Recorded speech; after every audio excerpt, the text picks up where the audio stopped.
Brant, one of the fascinating things about talking to somebody from McKinsey is McKinsey has such a extensive research capability, and we live in a very fascinating time with COVID and how COVID's been a transformation agent. But I'd be interested in finding out what are some of the research findings in relation to technology that you've seen. Look, thanks for asking. It's great to see you, as always. Yes. I must admit, I mean, the pandemic is a horrific humanitarian crisis. I mean, there's no two ways about it. And you know, we're just talking about how Canada is faring compared to Australia, and it's just two different worlds. We're very lucky to live in Australia. It's interesting from a technology perspective. COVID, we've seen it with the article that just came out about, billionaire fortunes for tech billionaires have gone up 41%. Yeah. So there's a disproportionate amount of increase in wealth, particularly for tech billionaires, but also tech companies. And why is that? It's interesting because when you look at it, what has the pandemic done? It's made a big push towards digitization. So all of a sudden, you have to interact with your customers, B2B or B2C, much more online. You also, because people aren't working in the office, need to have your internal processes much more digitized. And so companies that have been more digitized have fared better. Mm. We've also seen decisions being made, at the political level, at the company level, all throughout companies at rapid rates that we haven't seen. And actually, so what is that? That's much more agile decision making, much more decentralized, working with a set of principles. So it's also been very interesting because it's actually been reinforcing agility and agile principles.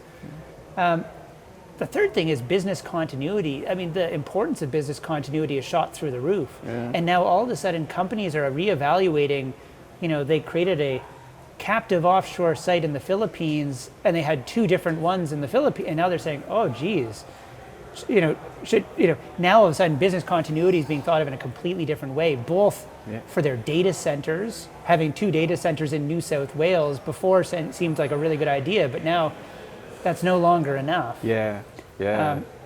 You've got to think about the single points of failure. You've got to be actually much more creative. What could cause an issue, and having redundancy within that sort of environment. And yet it's been such IT and digital transformation has kept businesses functioning, but your work today is telling us actually that there's a sort of a frozen tier of technology which is sort of the final barrier that we can't break through. Can you explain what that is? Yeah, look, it's a great question, because the interesting thing is that everything I just talked about all points to the necessity of technology and the necessity of things like cloud and infrastructure automation and the necessity of high-performing talent. But the big challenge is actually that still the vast majority of technology transformations fail. And so, yes, there are a number of companies that have done very well through the pandemic. Many of them are some of the newer companies that have less legacy, and some of the ones that have pushed through. But many companies have fared actually quite poorly. And why is that? It's because there is this, what we call a bit of a transformation stalemate. And it's a stalemate between kind of the business and technology, because the big fallacy is that the CIO, CTO, CDO, that they can actually affect all the changes themselves, and that they can just run their own transformation. It's like, oh, we hired, Maria to run IT, and Maria is now going to lead the tech transformation. Yeah. You actually need it to be the CEO and the business leadership team that with the CIO is really running it. Well, it's that fallacy of thinking of technology as a solution in itself. It's a tool that you can use to affect it, but actually change relates to people, and you've got to be able to engage people in the organization. People are saying to me, though, that sometimes the biggest people you need to talk to are those in the middle of an organization. It's not the people at the top. They know what they want to do, but you've got to sort of enthuse the middle layer to come with you on that journey. Is that what you're seeing in your dialogue? Yeah, it is a great point. So it is the top of the house is a necessary but insufficient condition, right? Yeah. You do have to drive the change through the organization, right? You have to bring the organization along and have them be absolutely part of it.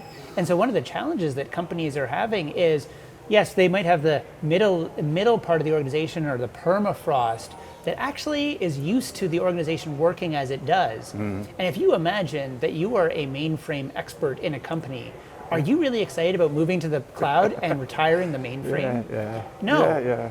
And so how can you create the compelling narrative that gets the organization excited about it? And how can you energize that part of the organization to feel accountable and feel ownership in driving the transformation? And I think that's a really important point. Well, what are some of the ways that you can do that? So there are a few things. When we think about it, we have an influence model that has 4 parts. So number 1 is getting understanding and conviction. So literally making sure that the organization and different parts understand why you're doing it. In most cases, it's not because you're trying to remove all the people. It's actually because you want them to be able to work on higher value tasks.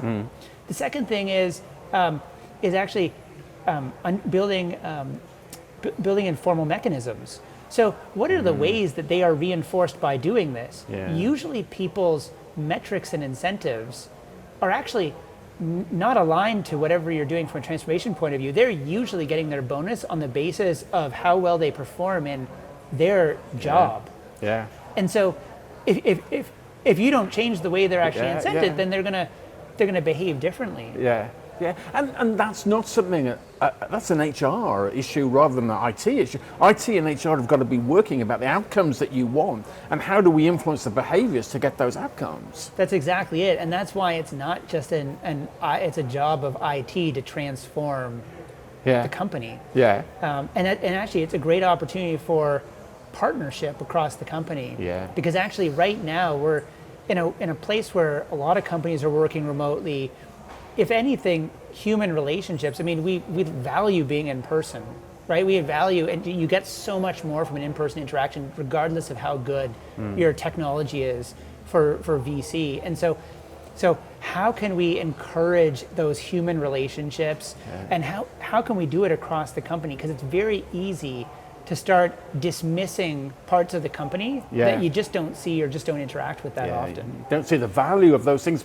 But it's interesting, part of IT should be emboldened about we've helped the business keep operating, but we don't want to get too carried away and not recognize that we need other people to come with us on that. Yeah, and that's why actually a lot of it is about helping folks in technology, but helping everybody that's if you're part of a product, making sure that you understand the end objective, like what are the business objectives for that product. So everything that anybody is doing to do with that product knows exactly how they contribute to the end goal and the whole. Because usually what we find is that, and I always think it's funny, I love going down to just pick a random Scrum team that is working on any product and just say, what is your outcome? Like, what is your purpose and what is your outcome as a team? And rarely do they describe it in terms of the business outcome. They usually describe it in terms of some delivery they have or what they're going to do this sprint. We're going to move to the cloud. Well, and even that's a highly internal, inward-facing objective, right? You're not moving to the cloud as an end. That is a means to be, and even BCP is not an end. BCP is a way to just continue operating as a company so that you can accomplish your business objectives.